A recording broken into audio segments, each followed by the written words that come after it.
Hi friends, welcome back to education concepts. So ఈ వీడియోలో మనం తెలుసుకోబోయే జాబ్ నోటిఫికేషన్ ఏదైతే ఉందో ఇది మనకి రీసెంట్గా రిలీజ్ అయినటువంటి హిందుస్థాన్ ఏరోనాటిక్స్ లిమిటెడ్ రిక్రూట్మెంట్ 2024 గురించి. ఇన్ కేస్ మీరు ఈ రిక్రూట్మెంట్పై ఇంట్రెస్ట్ అయితే ఉన్నట్లయితే మీరు వీడియోని ఎక్కడ కూడా స్కిప్ చేయకుండా ఎండింగ్ వరకు చూసి నోటిఫికేషన్ సంబంధించినటువంటి పూర్తి వివరాలని ప్రతి చిన్న ఇన్ఫర్మేషన్ కూడా క్లియర్గా అయితే తెలుసుకోండి. ఒకవేళ ఏదైనా డౌట్ ఉంది అనిపిస్తే వీడియోని పూర్తిగా చూసిన తర్వాత కూడా తప్పకుండా మీ డౌట్ని కామెంట్ సెక్షన్లో కామెంట్ చేస్తే వీలైనంత వరకు వాటిని నేను క్లారిఫై అయితే చేస్తాను. ఇక ఆలస్యం చేయకుండా మనం ఈ రిక్రూట్మెంట్ డీటెయిల్స్ అనేది స్టెప్ బై స్టెప్ క్లియర్గా వీడియోలో తెలుసుకుందాం. నోటిఫికేషన్ డీటెయిల్స్లోకి వెళ్ళబోయే ముందు నాదొక చిన్న రిక్వెస్ట్. ఫ్రెండ్స్, నా ఎక్స్ప్లెనేషన్ కనుక మీకు నచ్చినట్లయితే లైక్ ఇచ్చేసి సపోర్ట్ అయితే చేయండి. మీరు చేసే లైక్స్ వల్ల మరిన్ని ఇటువంటి జాబ్ నోటిఫికేషన్ డీటెయిల్స్ మీకు షేర్ చేయడానికి నాకు కాస్త బూస్టప్గా ఉంటుంది. అయితే మీరు లైక్ చేయాలనుకుంటే వీడియోని పూర్తిగా చూసి నా ఎక్స్ప్లెనేషన్ నచ్చిన తర్వాతే లైక్ అయితే చేసి సపోర్ట్ చేయండి. వీలైతే మీ ఫ్రెండ్స్కి షేర్ అయితే చేయండి. ఇక మనం వివరాల్లోకి వెళ్ళి ప్రతి ఇన్ఫర్మేషన్ కూడా క్లియర్గా అయితే తెలుసుకుందాం. సో ఒకసారి మనం ఈ నోటిఫికేషన్ డీటెయిల్స్లోకి వెళ్తే ఈ నోటిఫికేషన్ ఏదైతే ఉందో మనకి హిందుస్థాన్ ఏరోనాటిక్స్ లిమిటెడ్ నుంచి రావడం అయితే జరిగింది.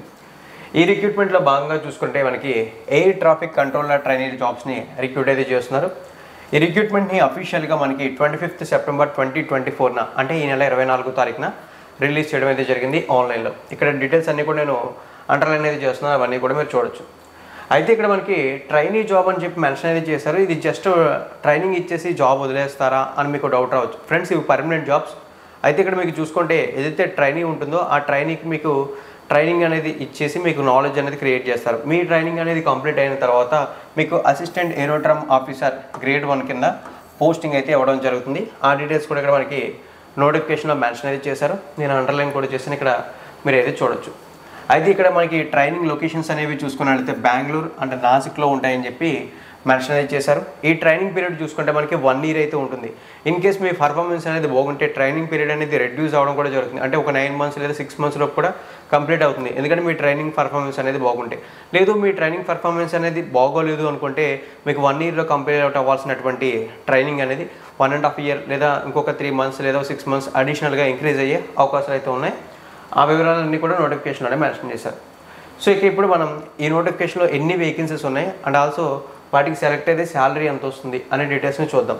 ఎందుకంటే మనకి నెక్స్ట్ ఆ వివరాలనే నోటిఫికేషన్లో మెన్షన్ చేశారు కాబట్టి ఇక్కడ నోటిఫికేషన్ ఏదైతే ప్యాటర్న్ ఇచ్చారో ఆ ప్యాటర్న్ ప్రకారమే ఈ డీటెయిల్స్ని చెక్ చేద్దాం. ఇక్కడ మనకి డీటెయిల్స్ ఆఫ్ వేకెన్సీస్ అని మెన్షన్ చేసి ఏదైతే ఈ రిక్రూట్మెంట్లో ఉన్నటువంటి air traffic controller training jobs ఉన్నాయో వాటికి సంబంధించి ఎన్ని వేకెన్సీస్ ఉన్నాయో మెన్షన్ చేశారు. ఇక్కడ చూడండి, నేను అండర్లైన్ చేశాను. టోటల్గా ఈ రిక్రూట్మెంట్లో మనకి 9 వేకెన్సీస్ ఉన్నాయి, అంటే 9 పోస్టులు అయితే ఉన్నాయి. ఇందులో మనకి జనరల్ కేటగిరీకి అన్రిజర్వ్డ్ కేటగిరీకి 5 పోస్టులని కేటాయించడం జరిగింది. ఇక నెక్స్ట్ ఓబీసీ కేటగిరీకి 3 పోస్టులని కేటాయించారు. రిమైనింగ్ 1 పోస్ట్ని ఎస్సీ కేటగిరీకి కేటాయించడం జరిగింది. ఏవైతే ఈ రిక్రూట్మెంట్లో ఉన్నటువంటి 9 పోస్టులు ఉన్నాయో వాటిని ఈ విధంగా కమ్యూనిటీ వైజ్ అయితే డివైడ్ అయితే చేశారు. ఇక్కడ డీటెయిల్స్ మీరు చూడండి. అండ్ ఆల్సో ఈ జాబ్స్ అనేవి మనకి గ్రేడ్ 1 కేటగిరీలోకి రావడం అయితే జరుగుతాయని చెప్పారు గవర్నమెంట్ సెక్టర్లో. ఇక శాలరీ విషయంలోకి వెళ్తే 30,000 నుంచి 1,20,000 రూపాయల వరకు, అంటే 30,000 to 1,20,000 రూపీస్ వరకు పర్ మంత్ బిట్వీన్ అనేది ఈ జాబ్కి సెలెక్ట్ అయిన క్యాండిడేట్కి శాలరీ వస్తుంది. అయితే ఇనిషియల్గా ఏదైతే మనకి ట్రైనీగా అయితే ఉంటామో ఆ ట్రైనీగా చూసుకుంటే మాత్రం మనకి 30,000 మాత్రమే పర్ మంత్ శాలరీ అయితే వస్తుంది. తర్వాత మనం ఏదైతే ఈ అసిస్టెంట్ ఏరోడ్రమ్ ఆఫీసర్ గ్రేడ్ 1 కింద ప్రమోట్ అవుతామో ఆ టైంలో చూసుకుంటే మనకి మ్యాక్సిమం 1,20,000 అన్నారు కదా, అందులో ఒక 80% లేదా 90% వరకు శాలరీ అయితే వస్తుంది. అంటే అరౌండ్ మీకు ఒక 1,00,000 వరకు కూడా మీరు ఏదైతే ట్రైనింగ్ పీరియడ్ని కంప్లీట్ చేసి అసిస్టెంట్ ఏరోడ్రమ్ ఆఫీసర్ గ్రేడ్ 1 జాబ్ని పర్మనెంట్ చేసుకుంటారో అప్పుడు మీకు మెన్షన్ చేసినటువంటి మ్యాక్సిమం శాలరీ వస్తుంది. ఇక ఇప్పుడు ఈ జాబ్కి అప్లై చేయడానికి ఏవైతే ఎడ్యుకేషన్ క్వాలిఫికేషన్స్ ఉండాలో ఆ డీటెయిల్స్ గురించి మాట్లాడదాం. ఇక్కడ చూడండి, క్వాలిఫికేషన్ రిక్వైర్మెంట్ అని మెన్షన్ చేసి ఎడ్యుకేషన్ క్వాలిఫికేషన్స్ వివరాలన్నీ కూడా క్లియర్గా మెన్షన్ చేశారు.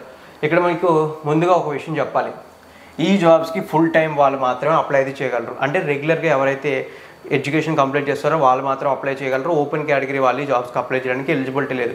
ఆ పాయింట్ని ఇక్కడ మనకి మెన్షన్ చేశారు. అయితే మనకి ఎడ్యుకేషన్ క్వాలిఫికేషన్ ఏంటంటే ఏదైతే మనకి +2 అంటే ఇంటర్మీడియట్ ఉంటుందో ఆ ఇంటర్మీడియట్ కంప్లీట్ అయిన తర్వాత 4 years డిగ్రీ గ్రాడ్యుయేషన్ ఎవరైతే కంప్లీట్ చేసి ఉంటారో వాళ్ళు ఈ జాబ్స్కి అప్లై అయితే చేయొచ్చు అని చెప్పి మెన్షన్ అయితే చేశారు. ఇక్కడ ఈ వివరాలని చూడొచ్చు.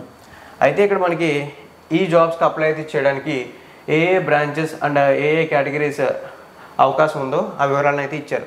ఈ నోటిఫికేషన్లో ఉన్నటువంటి వేకెన్సీస్కి మనకి ఇంజనీరింగ్లో electrical, electronics and computer science ఈ కేటగిరీస్కి సంబంధించినటువంటి బ్రాంచెస్ ఏవైతే ఉంటే ఆ బ్రాంచెస్లో కంప్లీట్ చేసిన వాళ్ళు ఈ జాబ్స్కి అప్లై అయితే చేయొచ్చు. మనకి ఎలక్ట్రికల్లో చూసుకుంటే electrical and electronics, electrical and instrumentation ఈ కేటగిరీ వాళ్ళు అప్లై చేయొచ్చు. తర్వాత ఎలక్ట్రానిక్స్కి అండ్ కంప్యూటర్ సైన్స్ కూడా డీటెయిల్స్ అయితే ఇచ్చేసారు. ఈ కేటగిరీలో ఏ బ్రాంచ్ వాళ్ళు జాబ్స్కి అప్లై చేయడానికి ఎలిజిబిలిటీ ఉందని. ఈ వివరాలన్నీ మీరు చెప్పొచ్చు అనే మీకు డౌట్ రావచ్చు. ఈ వివరాలన్నీ నేను చెప్పడం కన్నా మీరు ఇక్కడ వీడియోని పాస్ చేసి ఇందులో మీ కేటగిరీ ఉందో లేదని మీరు చెక్ చేసుకోవచ్చు. లేకపోతే నోటిఫికేషన్ పీడిఎఫ్ ఏదైతే ఉంటుందో దాని లింక్ అనేది డిస్క్రిప్షన్లో ప్రొవైడ్ చేస్తాను కాబట్టి అక్కడ క్లిక్ చేసి మీకు ఇక్కడ మెన్షన్ చేసినటువంటి బ్రాంచ్లో కనుక మీరు కంప్లీట్ చేసినటువంటి బ్రాంచ్ అనేది ఇక్కడ మెన్షన్ చేసి ఉంటే మీరు ఖచ్చితంగా అప్లై చేసుకోవచ్చు. లేకపోతే మీరు ఈ జాబ్స్కి అప్లై చేయడానికి ఎలిజిబిలిటీ లేదు. ఇక నెక్స్ట్ మనకి ఎడ్యుకేషన్ క్వాలిఫికేషన్స్లోనే ఇంకొక పాయింట్ని ఇంక్లూడ్ చేశారు. అదేంటంటే మనకి పర్సంటేజ్ ఆఫ్ మార్క్స్. ఇంత పర్సంటేజ్ ఆఫ్ మార్క్స్తో మీరు క్వాలిఫై అయితేనే మీ జాబ్స్కి అప్లై అయితే చేసుకోగలరు. ఈ జాబ్స్కి అప్లై చేసే క్యాండిడేట్స్లో అన్రిజర్వ్డ్ అండ్ ఓబీసీ కేటగిరీ క్యాండిడేట్స్కి అయితే 70% ఆఫ్ మార్క్స్ రావాలి వాళ్ళ గ్రాడ్యుయేషన్లో, వాళ్ళ ఇంజనీరింగ్లో. ఇక ఎవరైతే SC ST and person with disabilities ఉంటారో వాళ్ళకి 60% ఆఫ్ మార్క్స్ రావాలి వాళ్ళ ఇంజనీరింగ్లో. ఈ మార్క్స్ అనేవి వస్తేనే మీరు ఈ జాబ్స్కి అప్లై చేసుకోగలరు. 0.1% లెస్ ఉన్నా సరే మీరు ఈ జాబ్స్కి అప్లై చేయడానికి ఎలిజిబిలిటీ ఉండదు ఈ పర్సంటేజ్లో. ఆ విషయం క్లియర్గా అయితే గుర్తుంచుకోండి.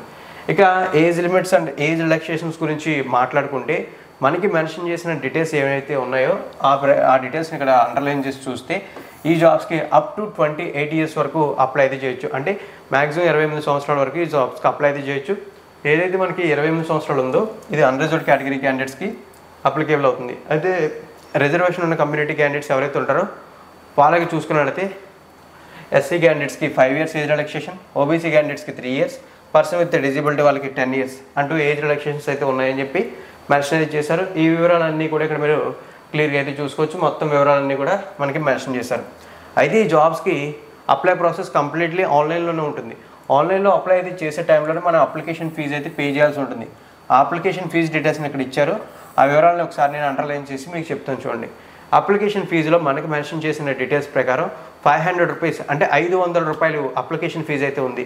ఈ 500 రూపాయల అప్లికేషన్ ఫీజుని general category and OBC category candidates మాత్రమే పే చేయాలి. Remaining candidates like SC ST and person with disability departmental candidates ఎవరైతే ఉంటారో వాళ్ళు ఎటువంటి అప్లికేషన్ ఫీజు పే చేయకుండా వాళ్ళకి ఎగ్జామ్షన్ అయితే ఇవ్వడం జరిగింది. అండ్ ఆల్సో వన్స్ ఈ అప్లికేషన్ ఫీజు అనేది పే చేస్తే అది నాన్ రీఫండబుల్ అని కూడా మెన్షన్ చేశారు. ఈ డీటెయిల్స్ అన్నీ కూడా ఇక్కడ మీరు క్లియర్గా చూడొచ్చు. అవన్నీ కూడా నేను అండర్లైన్ కూడా చేశాను, ఇక్కడ చూడండి. ఇక నెక్స్ట్ చూసుకున్నట్లయితే మనకి మెన్షన్ చేసిన డీటెయిల్స్ ఏంటంటే సెలక్షన్ ప్రాసెస్ వివరాలను ఇచ్చారు. సెలక్షన్ ప్రాసెస్ వివరాలను క్లియర్గా అబ్జర్వ్ చేసినట్లయితే మనకి సెలక్షన్ ప్రాసెస్ ఈ జాబ్స్కి సంబంధించి 2 స్టేజెస్లో ఉంటుంది. స్టేజ్ 1లో రిటన్ టెస్ట్ ఉంటుంది, స్టేజ్ 2లో స్కిల్ టెస్ట్ అయితే ఉంటుంది. రిటన్ టెస్ట్ ఏదైతే ఉంటుందో ఇది మనకి ఆన్లైన్లో కాదు ఆఫ్లైన్లో ఉంటుందని చెప్పి మెన్షన్ చేశారు. ఇక్కడ క్లియర్గా డీటెయిల్స్ అన్నీ కూడా చూసుకోవచ్చు. ఇక నెక్స్ట్ మనకి ఈ రిక్రూట్మెంట్కి సంబంధించి మెన్షన్ చేసినటువంటి డీటెయిల్స్ ఏంటి అనేది చూస్తే ఈ రిక్రూట్మెంట్కి సంబంధించి కొన్ని ఇంపార్టెంట్ డీటెయిల్స్ని మెన్షన్ అయితే చేశారు. ఆ వివరాలు అయితే చూద్దాం. అందులో భాగంగా ఈ జాబ్కి అప్లై అయితే చేయాలనే ఆలోచన ఎవరైతే మైండ్లో ఉంటుందో వాళ్ళు ఖచ్చితంగా ఈ పాయింట్ని తెలుసుకోవాలి. అదేంటంటే మనకి సర్వీస్ అగ్రిమెంట్ బాండ్. ఈ సర్వీస్ అగ్రిమెంట్ బాండ్ ఏంటి అంటే మనం ఇనీషియల్గా చూసుకుంటే ఇక్కడ ట్రైనీగా జాయిన్ అయితే అవుతాం. ఈ ట్రైనీగా జాయిన్ అయ్యే టైంలో చూసుకున్నట్లయితే మనకి ట్రైనింగ్ కోసం ఎక్స్పెన్సెస్ అనేవి మన మీద స్పెండ్ చేస్తుంటారు. అటువంటి టైంలో ట్రైనింగ్ అనేది తీసుకున్న తర్వాత లేదా జాబ్ అనేది పర్మనెంట్ అయిన తర్వాత నాకు ఇంతకన్నా బెటర్ ఆపర్చునిటీ వచ్చింది, లేదా ఇక్కడ వర్క్ ప్రెషర్ని నేను హ్యాండిల్ చేయలేకపోతున్నాను, నాకు లేకుంటే జాబ్ లొకేషన్ నాకు పాసిబుల్ కాదు, సో మెనీ రీజన్స్. ఇలాంటి ఏ రీజన్ వల్ల అయినా సరే మీరు జాబ్ని ఇక్కడ ఏదైతే ట్రైనింగ్ పీరియడ్ ఉంటుందో ఆ ట్రైనింగ్ పీరియడ్ కంప్లీట్ అయిన 5 years లోపు కనుక మీరు ఈ జాబ్ను వదిలేస్తే ఒక 5 lakhs రూపీస్ వరకు మీరు ఏదైతే అమౌంట్ ఉంటుందో దాన్ని వాళ్ళకి కట్టాల్సి వస్తుంది. హిందుస్థాన్ ఏరోనాటిక్స్ లిమిటెడ్కి కట్టాల్సి అయితే వస్తుంది. ఆ వివరాలను అయితే ఇక్కడ మెన్షన్ చేశారు. ఇన్ కేస్ మీకు ఏమన్నా ఈ పాయింట్ మీద డౌట్ ఉంటే నోటిఫికేషన్లో పేజ్ నెంబర్ 6లో ఉంది ఈ సర్వీస్ అగ్రిమెంట్ బాండ్ డీటెయిల్స్ అన్నీ కూడా అక్కడ మీరు క్లియర్గా అయితే చూడొచ్చు. ఒకసారి వీడియోని పాస్ చేసి కూడా ఇక్కడ ఉన్న డీటెయిల్స్ మీరు క్లియర్గా అయితే చదవచ్చు. ఇన్ కేస్ మీరు పీడిఎఫ్లోనే చూడాలనుకుంటే పీడిఎఫ్ లింక్ డిస్క్రిప్షన్లో ఉంటుంది. అండ్ ఆల్సో నెంబర్ కూడా మెన్షన్ చేశాను. ఆ వివరాలు అయితే చూడండి. ఇక శాలరీ అండ్ ఎమిలెంట్స్ గురించి చూసుకున్నట్లయితే అదర్ బెనిఫిట్స్ గురించి చూసుకున్నట్లయితే ఇక్కడ మనకి మెన్షన్ చేసింది ఏంటంటే ప్లేస్మెంట్ అనేది చూసుకుంటే ఆల్ ఓవర్ ఇండియా మొత్తం మీద కూడా ఉంటుంది. ఈ జాబ్ అనేది గెట్ చేసిన తర్వాత అని చెప్పి మెన్షన్ అయితే చేశారు. ఇక్కడ క్లియర్గా అయితే చూసుకోవచ్చు. మనకి హైదరాబాద్లో కూడా ప్లేస్మెంట్ ఉంటుంది. ఫ్యూచర్లో మనం అసిస్టెంట్ ఏదైతే ఏరోడ్రోమ్ ఆఫీసర్ గ్రేడ్ 1 కింద మారిపోతామో ఆ టైంలో చూసుకుంటే మనకి హైదరాబాద్లో కూడా పోస్టింగ్ అయితే వస్తుంది. అండ్ ఆల్సో మనకి ఏదైతే విశాఖపట్నం లేదా చెన్నై, బెంగళూరు ఇలాంటి లొకేషన్స్లో కూడా మనకి పోస్టింగ్స్ ఉంటాయి. ఎందుకంటే మనకి ఏదైతే ఇంటర్నేషనల్ ఎయిర్పోర్ట్స్ అనేవి ఉంటాయో అక్కడ ప్రతి చోట కూడా హిందుస్థాన్ ఏరోనాటిక్స్ లిమిటెడ్ సంబంధించినటువంటి బ్రాంచెస్ ఉంటాయి కాబట్టి అక్కడ పోస్టింగ్స్ అనేవి ఉంటాయి. ఇక నెక్స్ట్ శాలరీస్కి సంబంధించిన వివరాలు చూసుకుంటే మనకి ఇనీషియల్గా ఏదైతే ట్రైనింగ్ ఉంటామో ఆ టైంలో చూసుకుంటే మనకి 30,000 వస్తుంది. తర్వాత ఎప్పుడైతే మనం జాబ్ని కన్ఫర్మ్ అయితే చేసుకుని అసిస్టెంట్ సంబంధించినటువంటి ఏదైతే పోస్ట్గా కన్వర్ట్ అవుతామో గ్రేడ్ 1 ఆఫీసర్ కింద ఆ టైంలో చూసుకుంటే మనం అనుకున్నటువంటి మ్యాక్స్ శాలరీ గెట్ చేసే అవకాశం ఉన్నట్లు మొత్తం డీటెయిల్స్ అనేది ఇచ్చేశారు. ఇక్కడ మనకి కొన్ని జనరల్ కండిషన్స్ కూడా ఇచ్చారు. ఈ జాబ్స్కి అయితే ఓన్లీ ఇండియన్ సిటిజన్స్ మాత్రమే అప్లై చేయడానికి ఎలిజిబిలిటీ ఉందని చెప్పి మెన్షన్ చేశారు. ఆ పాయింట్ని ఇక్కడ మీరు క్లియర్గా అయితే చూడొచ్చు. ఏదైతే మనకి రిటర్న్ టెస్ట్ అయితే ఉంటుందో ఆ రిటర్న్ టెస్ట్ తర్వాత మనకి స్కిల్ టెస్ట్ ఉంటుంది. ఈ రెండింటిని బేస్ చేసుకుని బెస్ట్ పర్ఫార్మెన్స్ ఇచ్చిన క్యాండిడేట్స్ ఎవరైతే ఉంటారో వాళ్ళని షార్ట్ లిస్ట్ చేసి వాళ్ళకి జాబ్స్ అలాట్ చేయడం అయితే జరుగుతుంది. అయితే ఓవరాల్గా ఈ హిందుస్థాన్ ఏరోనాటిక్స్ లిమిటెడ్ ఏదైతే రిక్రూట్మెంట్ ఉందో దానికి సంబంధించినటువంటి ఆ జాబ్ నోటిఫికేషన్ సంబంధించినటువంటి 10-2 షెడ్యూల్ని అయితే ఇక్కడ మనకి మెన్షన్ చేశారు. ఆ షెడ్యూల్ని ఒకసారి క్లియర్గా అబ్జర్వ్ చేసినట్లయితే ప్రతి ఇన్ఫర్మేషన్ కూడా మనకి ఎప్పుడు నోటిఫికేషన్ వచ్చింది, పోస్టింగ్ అనేది ఎప్పుడు కంప్లీట్ అవుతుందనే ప్రతి డేట్ కూడా ఇచ్చేశారు. ఆ వివరాలు చూసుకుంటే ఈ జాబ్ నోటిఫికేషన్ రిలీజ్ కావడం కానీ లేదా ఆన్లైన్ రిజిస్ట్రేషన్ స్టార్ట్ అవ్వడం కానీ సెప్టెంబర్ 25వ తారీఖు. ఇక అప్లై చేయడానికి లాస్ట్ డేట్ చూసుకుంటే మనకి ఏదైతే అక్టోబర్ మంత్ ఉందో అంటే నెక్స్ట్ మంత్ ఉందో ఆ మంత్ 16th అనేది లాస్ట్ డేట్గా మెన్షన్ చేశారు. ఇక్కడే డీటెయిల్స్ చూడండి. ఇక ఈ జాబ్స్కి సంబంధించి ఏదైతే రిటర్న్ టెస్ట్ ఉంటుందో ఆ రిటర్న్ టెస్ట్కి సంబంధించిన అడ్మిట్ కార్డ్స్ అనేవి నవంబర్ 9వ తారీఖున డౌన్లోడ్ చేసుకోవచ్చు. రిటర్న్ టెస్ట్ అనేది నవంబర్ 24వ తారీఖున జరుగుతుంది. రిటర్న్ టెస్ట్కి సంబంధించినటువంటి రిజల్ట్ డిక్లరేషన్ అనేది చూసుకుంటే నవంబర్ 26వ తారీఖున ఉంటుంది. తర్వాత ఏదైతే మనకి రిటర్న్ టెస్ట్ డిక్లరేషన్ అయిన తర్వాత షార్ట్ లిస్టెడ్ క్యాండిడేట్స్ లిస్ట్ కూడా వచ్చేసిందో ఆ వచ్చేసిన తర్వాత స్కిల్ టెస్ట్ ఏదైతే ఉంటుందో స్కిల్ టెస్ట్కి సంబంధించినటువంటి ఇన్ఫర్మేషన్ అంతా కూడా మనకి డిసెంబర్ 2వ తారీఖున skill test and document verification అనేది డిసెంబర్ 16, 17వ తారీఖున జరుగుతుంది. అండ్ ఆల్సో స్కిల్ టెస్ట్ అనేది కంప్లీట్ అయిపోయిన తర్వాత డిక్లరేషన్ ఏదైతే ఉంటుందో అది మనకి డిసెంబర్ 19వ తారీఖున. ఇక నెక్స్ట్ ఏవైతే previous offer letters and appointments ఉంటాయి అవి డిసెంబర్ 24వ తారీఖున. ప్రీ ఎంప్లాయ్మెంట్ మెడికల్ టెస్ట్ ఏదైతే ఉంటుందో అది డిసెంబర్ 30వ తారీఖున. ఫైనల్లీ ఆఫర్ లెటర్ ఏదైతే ఉంటుందో ఫైనల్ ఆఫర్ లెటర్ అది జనవరి 6వ తారీఖున ఇవ్వడం అయితే జరుగుతుందని చెప్పి ఈ రిక్రూట్మెంట్కి సంబంధించి ఈ హిందుస్థాన్ ఏరోనాటిక్స్ లిమిటెడ్ రిక్రూట్మెంట్కి సంబంధించినటువంటి ఫుల్ షెడ్యూల్ని అయితే క్లియర్గా మెన్షన్ చేశారు. సో ఈ విషయాన్ని అయితే ఇక్కడ మీరు క్లియర్గా అయితే చెక్ చేసుకోవచ్చు. ఫ్రెండ్స్, ఇన్ కేస్ మీకు ఈ జాబ్స్కి అప్లై చేయడానికి ఎలిజిబిలిటీ ఉంది అనుకుంటే ఖచ్చితంగా ఒక లుక్ అయితే వేసి ట్రై అయితే చేయండి. ఎందుకంటే ఒక బెటర్ శాలరీ, ఒక మంచి జాబ్ అయితే అవుతుంది. ప్రజెంట్ ఐటీ సెక్టర్లో చూసుకున్నా లేదా వేరే గవర్నమెంట్ సెక్టర్లో చూసుకున్నా సరే జాబ్ ఓపెనింగ్స్ లేవు. ఎస్పెషల్లీ ఐటీ సెక్టర్ గురించి పక్కన పెడితే గవర్నమెంట్ సెక్టర్ జాబ్ ఓపెనింగ్స్లో ఎంత ఫాస్ట్గా రిక్రూట్మెంట్ అనేది ఎప్పటి వరకు కంప్లీట్ అవుతుందనే డీటెయిల్స్ అయితే ఏ గవర్నమెంట్ సెక్టర్ కూడా ప్రొవైడ్ చేయట్లేదు. సో ఇక్కడ మనకి ఇది ఒక బెటర్ ఆపర్చునిటీ అనుకోవచ్చు. ఖచ్చితంగా మీరు అప్లై అయితే చేయడానికి ట్రై చేయండి. లింక్స్ అనేవన్నీ కూడా డిస్క్రిప్షన్లో ఉంటాయి. And also notification starting video స్టార్టింగ్లో నేను ఒక రిక్వెస్ట్ చేశాను కదా, నా ఎక్స్ప్లెనేషన్ మీకు నచ్చినట్లయితే లైక్ చేయమని. మీరు నా ఎక్స్ప్లెనేషన్ కనుక మీకు నచ్చినట్లయితే లైక్ చేయండి. అలాగే ఇన్ఫర్మేషన్ మీ ఫ్రెండ్స్తో షేర్ చేసుకోండి. ముందుగా చెప్పినట్లు ఈ నోటిఫికేషన్ డీటెయిల్స్ పూర్తిగా చూసిన వాళ్ళు ఏమన్నా డౌట్స్ ఉంటే కామెంట్ సెక్షన్లో కామెంట్ చేయండి. So finally thank you friends. వీడియోని ఎక్కడ కూడా స్కిప్ చేయకండి, ఎండింగ్ వరకు వాచ్ చేసినందుకు. కొత్తగా మన ఛానల్కి ఎవరైనా విజిట్ చేస్తుంటే రెగ్యులర్ జాబ్ నోటిఫికేషన్ అప్డేట్స్ కోసం సబ్స్క్రైబ్ చేసి నోటిఫికేషన్ బెల్ ఐకాన్ కూడా యాక్టివేట్ అయితే చేయండి.